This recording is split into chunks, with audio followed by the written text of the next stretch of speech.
नमस्कार साथियों, math competition class Amit sir की क्लास में आपका बहुत बहुत स्वागत है।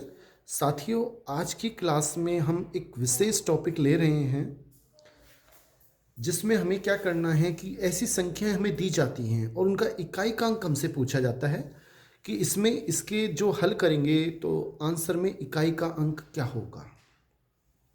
क्वेश्चन ये भी हो सकता है, ये भी हो सकता है, ये भी हो सकता है, ये भी हो सकता है। इस प्रकार से क्वेश्चन हो सकते हैं। आपको पहले इसके लिए एक नियम सिखाते हैं, फिर आपके लिए ये क्वेश्चन बहुत आसान हो जाएंगे। आप नियम को एक बार अच्छे से सीख लें, बहुत आसान है। नियम क्या है देख लेते हैं। साथियों, नियम ऐसे कहता है, आप इस चार्ट को समझ लें एक बार, फिर आपको ऐसे क्वेश्चन बहुत आसान लगेंगे। एक बार मेहनत तो करनी पड़ेगी।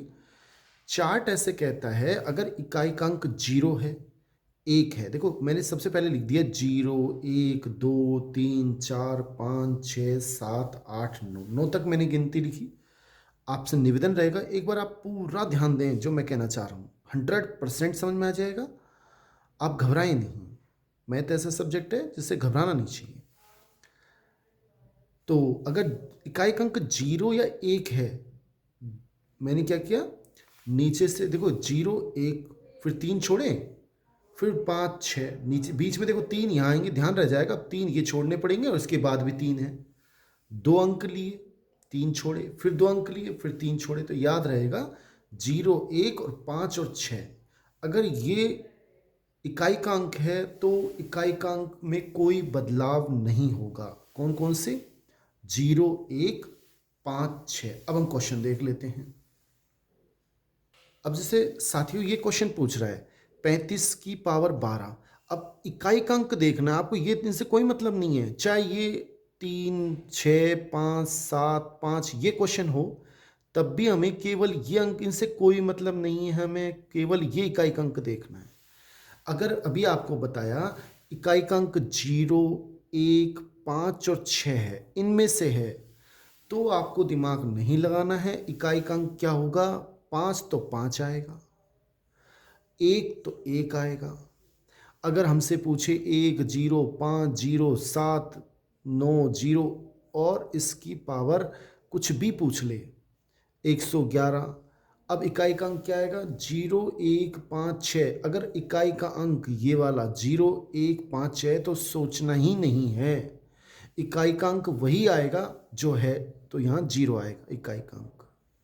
यानी इसको हल करेंगे तो इकाई का अंक ये आएगा। मेरे ख्याल से समझ में आ गया होगा। ये तो हमने सीख लिया, इकाई का अंक अगर 0, 1, 5 और 6 है तो हमें कोई बदलाव नहीं करना, जैसा है वैसा का वैसा। आगे देखते हैं। तो साथियों ये आपको समझ में आ गया होगा, अगर इकाई का अंक 0, 1, 5, 6 है तो हमें कोई बदलाव नहीं करना। अब हम आगे की बात कर लेते हैं।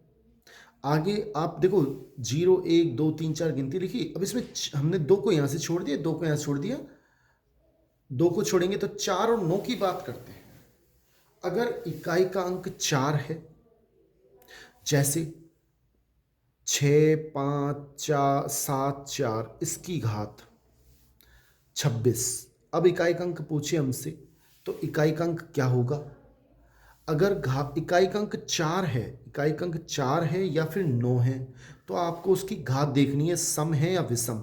अगर विषम है तो 4 का 4, 9 का 9, और विषम है, और विषम है, सॉरी सम है, विषम है तो 4 का 4, 9 का 9, और सम है तो आप क्या करेंगे, सम घात इकाई का अंक क्या आएगा?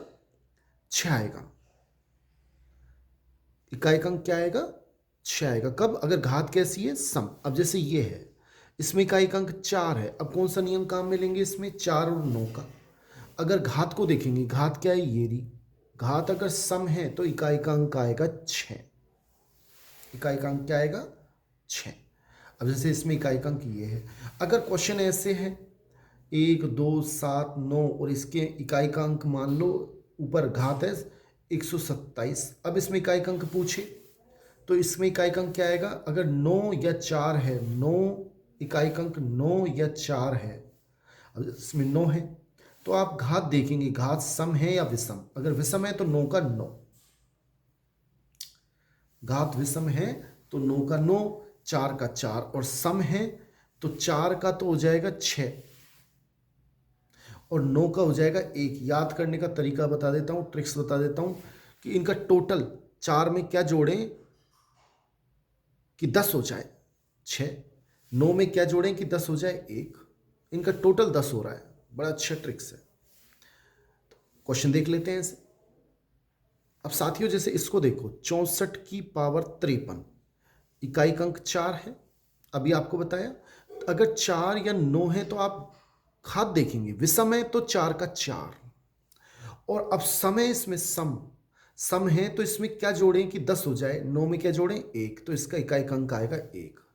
अगर ये होता 64 की पावर 126 या 164 की पावर 126, अगर इकाई का अंक 4 है तो आप इसकी घात देखेंगे, सम है तो विषम है तो 4 का 4 और सम है तो इसमें क्या जोड़े कि 10 हो जाए 6, तो इकाई का अंक आएगा 6। मेरे ख्याल से आपको अब समझ में आ गया होगा। नेक्स्ट देख लेते हैं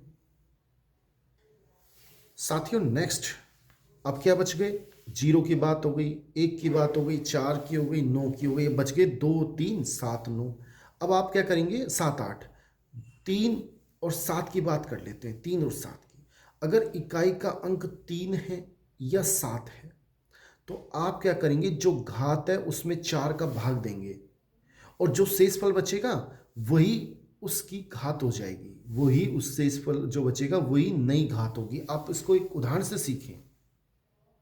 जैसे मान लो क्वेश्चन है, अब 87 की पावर 25, मैंने आपको बताया अगर यहाँ 3 है या 7 है या 83 की पावर 25 पूछ ले तो भी ऐसा क्वेश्चन है।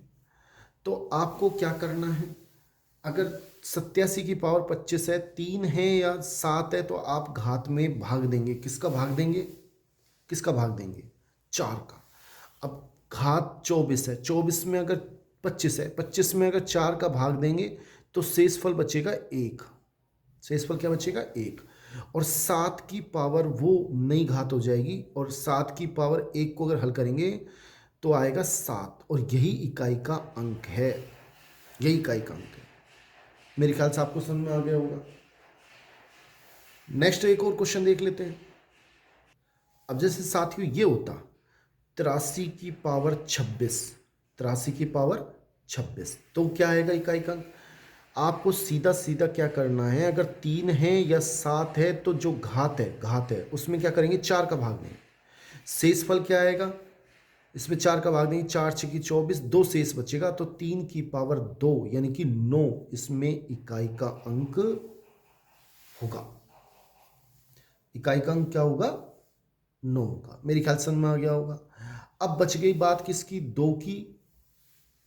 अब भाई कौन साथियों, अब बची बात 2 की और 8 की। इसमें क्या करना है उसको भी देख लें साथियों। इसमें भी वही सेम करना है, बस अंतर क्या है 2 या 8 हो तो आपको 6 से और गुणा करना है, 6 से गुणा। और 6 से गुणा क्या करना पड़ेगा, 2 तो लिख देंगे, 6 से गुणा हमेशा 6 से गुणा, 2 और 8 आए तो। और इकाई का अंक क्या है 2 और उसकी पावर क्या आएगी, जो इसमें क्या है ना अपन ने सेम 7 और 3 में कि जो घात है उसमें 4 का भाग दो, शेषफल क्या बचेगा 32 में अगर 4 का भाग देंगे तो शेषफल कुछ नहीं बचेगा, पूरा पूरा भाग जाएगा, 0 बचेगा शेषफल। तो यहाँ आएगा 2 की पावर 0 और 2 की पावर 0 का मान होता है 1 और 1 को 6 से गुणा करेंगे तो इकाई का अंक आएगा 6। मेरे ख्याल से आपको समझ में आ गया होगा। एक और देख लें आप एक बार। जैसे मान लो अब ये होता 78 और ये होता मान लो 134। अब 2 और 8 है, सबसे पहले आप 6 से तो गुणा कर दे सीधा सीधा और 8 की पावर कितना लिखेंगे, 134 में जब भाग देंगे ना 4 का तो आपको पूरे में भाग देने की भी जरूरत नहीं है, केवल अंतिम जो दो संख्या हो, चाहे 11 से 34 होती, अंतिम दो संख्याओं में आप 4 का भाग दे लो, अंतिम दो संख्याओं में।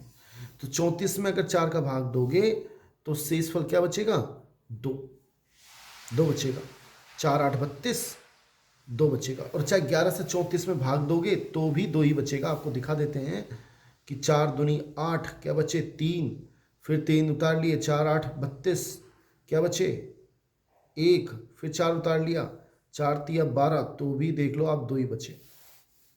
इसलिए पूरे चाहे कितनी बड़ी संख्या हो, घात आप तो अंतिम 2 संख्याओं में 4 का भाग दे दो, वही शेष बचेगा।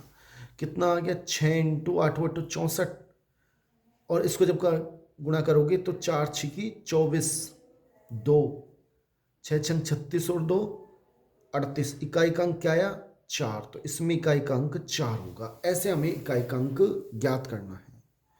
मेरे ख्याल से अब आपको समझ में आ गया होगा। एक बार हम रिवीजन कर लेते हैं। अगर इकाई का अंक इसमें देख लें 0 1 5 6 है, तो आपको बिल्कुल दिमाग नहीं लगाना, 0 1 5 6 के लिए सीधा सीधा जो है वही लिख देने हैं, ठीक है।